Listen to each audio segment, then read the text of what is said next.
আমি ক্লান্ত। আমি সত্যি খুব ক্লান্ত। কত চেষ্টা করলাম, কিন্তু কিছুতেই কিছু হলো না। জীবন যেন আমাকে প্রতিবার নতুন করে হারিয়ে দেয়। একসময় স্বপ্ন দেখতাম অনেক বড় কিছু করার, কিন্তু সময়ের সাথে সাথে কেমন যেন থমকে গেছি। এখন শুধু সময় বয়ে চলে, আর আমি দিন দিন নিজেকে হারিয়ে ফেলছি। কিন্তু না, তুমি আর এইভাবে চলতে পারো না। তোমার নিজেকে বদলাতেই হবে। তোমাকে তোমার স্বপ্নের পথে ফিরে যেতে হবে। আমি জানি ব্যাপারটা মোটেও সহজ না, কিন্তু এখন যদি না বদলাও তাহলে আর কখন? বন্ধুরা, কেমন হবে যদি আগামী 7 দিনের মধ্যে তোমার জীবন পুরোপুরি বদলে যায়? নিশ্চয়ই তুমি অনেক বেশি পাওয়ারফুল আর আত্মবিশ্বাসী হয়ে উঠবে, তাই না? আর তোমার সাথে ঠিক এমনটাই হতে চলছে।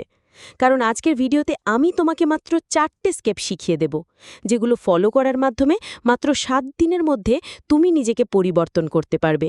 তাই না টেনে ভিডিওটি একদম শেষ পর্যন্ত দেখবে, কারণ ভিডিওটির প্রত্যেকটি কথা আজকে তোমার জন্য খুবই গুরুত্বপূর্ণ হতে চলছে। তো চলো শুরু করা যাক। Step number 1, the 90 minute hack. তুমি কি কাজের সময় ফোকাস হারিয়ে ফেলো, কিংবা দীর্ঘ সময় ধরে কাজ করেও কোনো লাভ হচ্ছে না?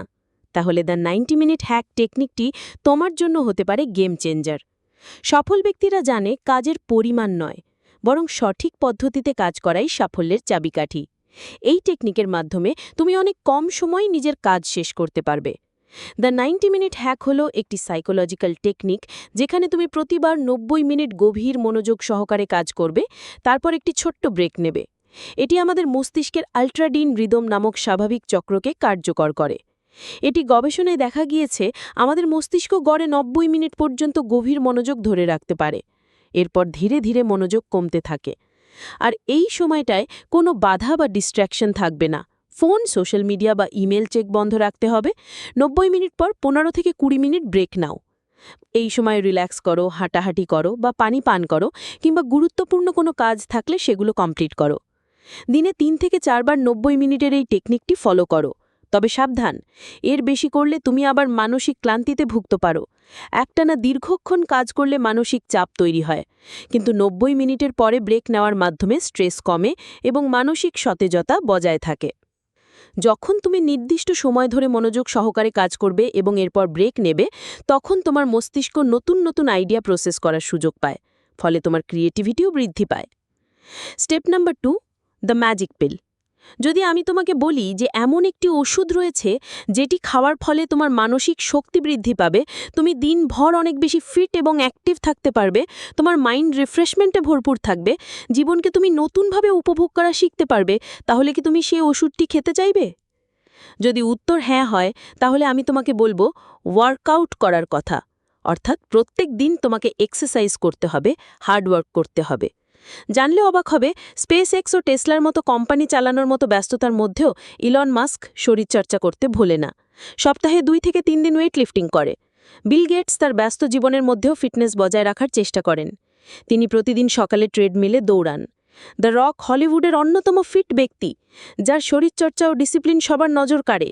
তিনি প্রতিদিন ভোর 4টায় ঘুম থেকে উঠে কার্ডিও এবং ওয়েট লিফটিং করেন। অ্যাপলের প্রতিষ্ঠাতা স্টিভ জবস ব্যস্ত জীবনের মধ্যেও মানসিক ও শারীরিক সুস্থতার জন্য কিছু অভ্যাস মেনে চলতেন, যেমন ধরো দীর্ঘ সময় ধরে হাঁটা ও নিয়মিত মেডিটেশন। বিশ্বের অন্যতম সেরা ফুটবলার ক্রিস্টিয়ানো রোনাল্ডোর ফিটনেস রুটিন অত্যন্ত কঠোর। প্রতিদিন 5 থেকে 6 ঘন্টার ট্রেনিং, যার মধ্যে কার্ডিও, ওয়েটলিফটিং এবং ফুটবল অনুশীলন থাকে। ফেসবুকের প্রতিষ্ঠাতা মার্ক জাকারবার্গ ফিট থাকার জন্য নিয়মিত ব্যায়াম করেন। তিনি সপ্তাহে 3 থেকে 4 দিন দৌড়ান, সাথে মার্শাল আর্ট অনুশীলন করেন। সাবেক মার্কিন প্রেসিডেন্ট বারাক ওবামা নিয়মিত ব্যায়ামের মাধ্যমে ফিট থাকেন। তিনিও প্রতিদিন গড়ে অন্তত 45 মিনিট এক্সারসাইজ করেন। আর এরই মাধ্যমে বিশ্ববিখ্যাত এই ব্যক্তিরা প্রমাণ করেছে জীবনে ভালো থাকতে হলে সফলতা ও ধনসম্পদের পাশাপাশি শরীরটাকেও ভালো রাখতে হয়। শরীর ভালো রাখার জন্য মানসম্মত খাবার এবং এক্সারসাইজের বিকল্প নেই। পাশাপাশি সকল দুশ্চিন্তা ঝেড়ে ফেলে দিয়ে নিজের জীবনকে এনজয় করতে হবে। স্টেপ নাম্বার 3, নতুন কিছু করা। আমাদের প্রতিদিনের ডেলি রুটিন অনেক সময় একঘেয়ে হয়ে যায়, যার ফলে সারাদিন আমাদের মেজাজ খিটখিটে থাকে, মানসিক অশান্তির সৃষ্টি হয়। আর এর কারণ, তুমি রোজ ঘুম থেকে ওঠার পর থেকে রাতে ঘুমোতে যাওয়ার আগ পর্যন্ত রোজ একই রুটিন ফলো করো। আর প্রতিদিন একই রুটিন ফলো করতে করতে তোমার জীবন পুরো বোরিং হয়ে উঠছে। একবার মনে করে দেখো তো শেষবার কবে মনের সুখে হাঁটতে বেরিয়েছিলে? শেষবার কবে নিজের জন্য সময় বের করেছিলে, নিজের ভালো লাগার কাজগুলো করেছিলে? আমি জানি এই প্রশ্নের কোনো উত্তর তোমার কাছে নেই। তাই রোবটের মতো চলাফেরা বাদ দিয়ে রোজ নতুন কিছু করার চেষ্টা করো। প্রতিদিনের জন্য আলাদা আলাদা ডেইলি লাইফ রুটিন তৈরি করো, আর অবশ্যই সেই রুটিনে নিজের জন্য কিছুটা সময় বের করে রাখবে। নিত্যদিনের জীবনে চলাফেরায় পরিবর্তন আনার মাধ্যমে আমরা নতুন নতুন অভিজ্ঞতার সম্মুখীন হতে পারি। পরিবর্তন একদিনে আসবে না, তাই ধৈর্য ধরতে হবে। অনেকেই শুরুতে আগ্রহ থাকলেও কিন্তু কিছুদিন পর আগ্রহ হারিয়ে ফেলে। তাই কনসিস্টেন্সি বা ধারাবাহিকতা বজায় রাখাটা সবচেয়ে গুরুত্বপূর্ণ।